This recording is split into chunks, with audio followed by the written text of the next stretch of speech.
I found out that I was broke in the most unexpected way, right? So I signed up for a training with Tech for Dev some time ago, and as one of the criteria, we have to take a course called financial literacy. And then they brought someone from Money Africa to take us the financial literacy. The facilitator asked us to check our financial health via this website, which I will leave in the description box. And by the time I did that, it dawned on me how broke I was. It made me realize how really broke I was. Now, was I broke because I wasn't earning money? No, I was already earning about 6 figures at that time, but I was still broke, right? And there are so many factors to this. There are so many people in my category that earn this amount of money, and at the end of the month, at the end of the year, you realize that you're not doing so much. Then you start asking yourself the question, do I need to earn more? But you realize that the more you earn, the more it looks like you're still broke. I've been in your shoes, I've earned more, I've increased my earnings, increased my earnings, and at the same time, I'm still wondering, what am I doing with money? What's going on with me and money? Am I a lavish spender? No, I'm not a lavish spender. There are things I like, there are things that I go all the way out for. There are things I go all out for, right? But am I a lavish spender? No. So why am I losing money? And the answer to that is discipline. Discipline. In the African society, we have the black tax. Everybody's talking about it, right? So what do you do to protect yourself if you come from a family where, quote unquote, the black tax is unavoidable? What do you do? I'm in your shoes if you come from a background like that, right? So what do you do? For me, it didn't used to be like that, right? Until I lost my father, which was the sole provider for the family. And I'm grateful to God I started earning on time.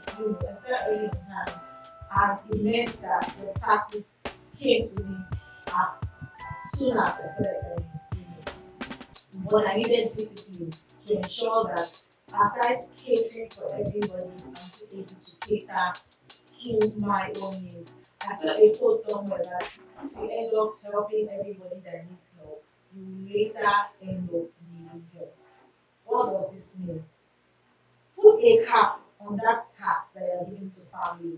I'm not saying don't contribute to family, but put a cap around it. If it is not an emergency, they will tell you everything is an emergency, but you can actually determine what you classify as an emergency and what you want to classify as a percentage that should go to that.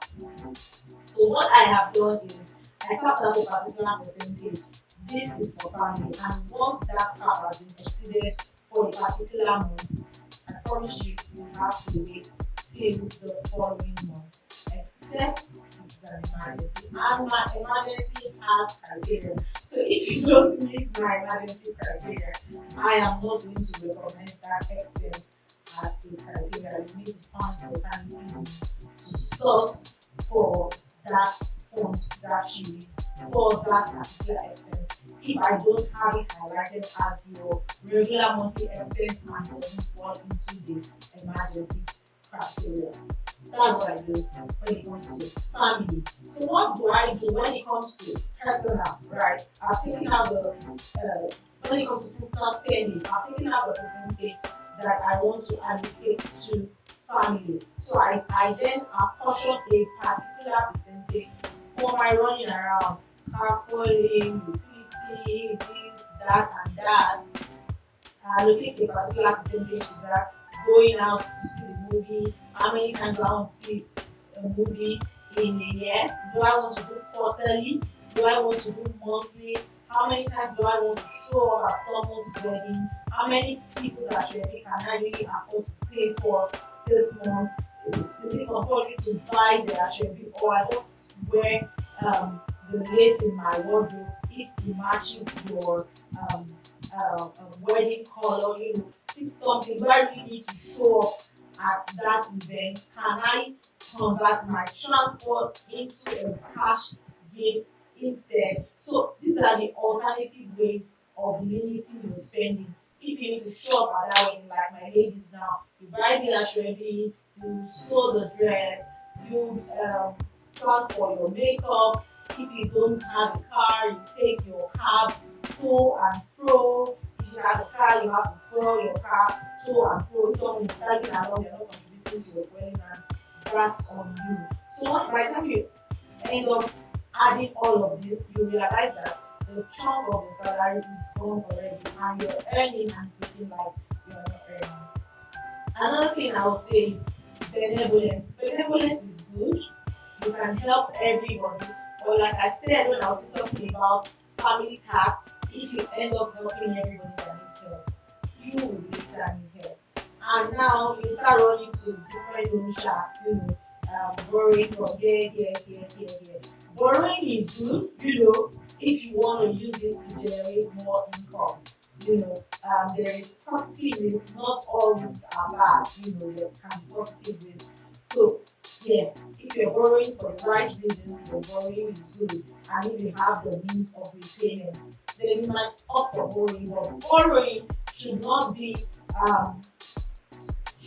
regular to sort out operational expenses.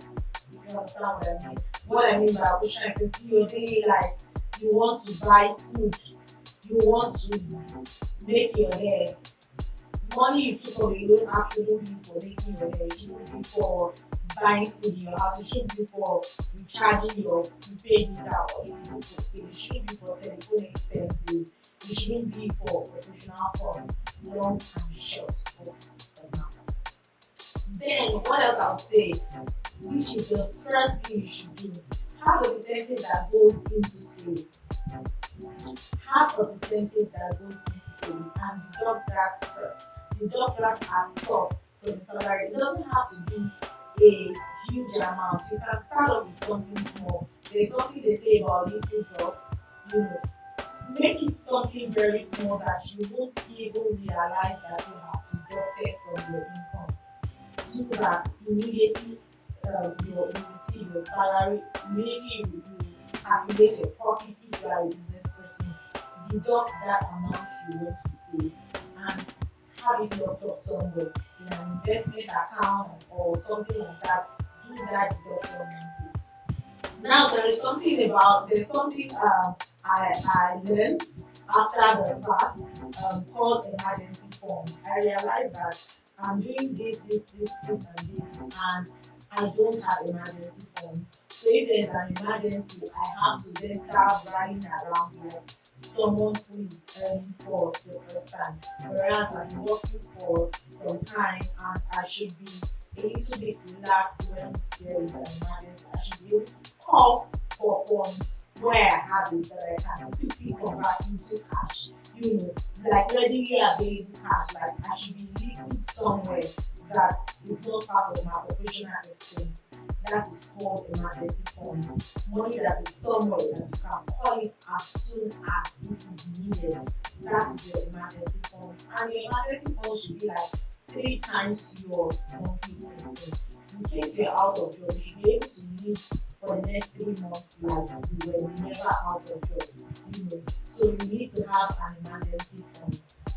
The emergency fund is not your rent money. Saving for your rent renewal is different from having the emergency fund.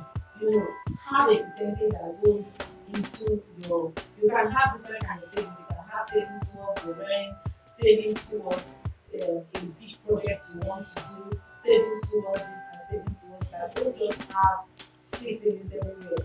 When they ask you, what's this money for? You say, I'm just saving. You can get to that level where you don't need money now and you can now just save it. But for the category of people that are just trying to build wealth, have a name for each savings that you have. Have a name for each savings. So this is savings towards rent. This is savings towards emergency funds. this is saving towards what is um, um, health emergency and all of that. And I'm thankful for this these days. Most employers have um, medical insurance, HMO benefits, But if your organization does not have medical benefits, then you need to personally pay for your medical insurance so that when there is a medical emergency, you are not running up. You also need to have your other types of insurance as it applies to you, and not when your rent is due. You are just looking for money to renew your rent when you can have monthly savings towards that. So to recap, I think I said a lot of things.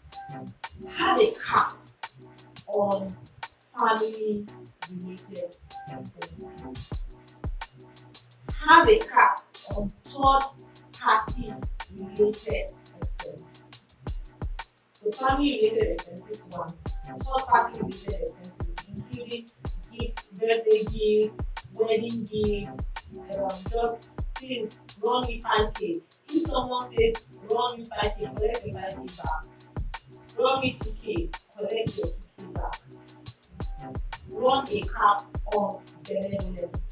Run a cap on benevolence. For example, give 10k here, give 10k here, give 10k here. 10,000 naira to 5 people, that is already 50,000 naira on a 250,000 naira salary. Why are you giving out 50,000 naira as benevolence to third party? Why is your family expense 150,000 naira out of your 250,000 naira salary? You are not saved up for yourself, and by the time something happens, you will be shocked that they remind you that actually you know what? All this work wey you don dey do all these years, wetin you use am achieve? And then it will dawn on you that you didn't save anything, you didn't cater to your health, you didn't cater to the basic things you needed for yourself. Am I saying this selfish? No, I'm saying do what is right to make life better for yourself. Now, when you are able to secure your emergency fund, you are able to secure your regular monthly savings, you can then be seeking investment. Then we can be having investment conversations. Okay, so where do I put this money? Where do I put this money? What kind of risk taker am I? Can I start with this? Can I start? It doesn't have to be so big. You start off from where you are at, considering your earning capacity and your expenses. Consider your earning capacity and your expenses. Cut down on what you need to cut down. And I believe that God will help you. God will sort you out. They will tell you increase your earnings. Yes, increase your earnings. It's good. But if all of this discipline is not curbed around your earnings, you will still be back to square one, like you never earned anything, like it never happened. You understand what I'm saying? Also, I would like to say that if you earn more, okay, I said that if you earn more and there is no discipline, and negotiate. Don't be like me. When I said earning what I felt was a lot of money, once they just tell me a particular amount, I just put my hand into my bag and I paid it. And you realize they're not going for less money. You realize that what you should have gotten for 5,000 naira, you just got for 100,000 naira. And it is by the time you become broke, you then realize what have I done to myself. That's when it now occurs to you that I could have gotten this thing for a better price. So negotiate. Don't be in a hurry to spend your money. Don't be in a hurry to dip your hand into your pocket and just spend money that is not free money. You need the money on the road. You work so hard for that money. So be careful with the way you spend your money. Be careful with the way you invest your money. Well, it's your money at the end of the day. But I just came here to rant about how I found out that I was broke. Thank you for taking out time to listen to my rant. Don't forget to like, comment, and subscribe. And I want to believe you found this video helpful. Until I come your way next time. My name is Chima Osigwe. You can call me Tigna.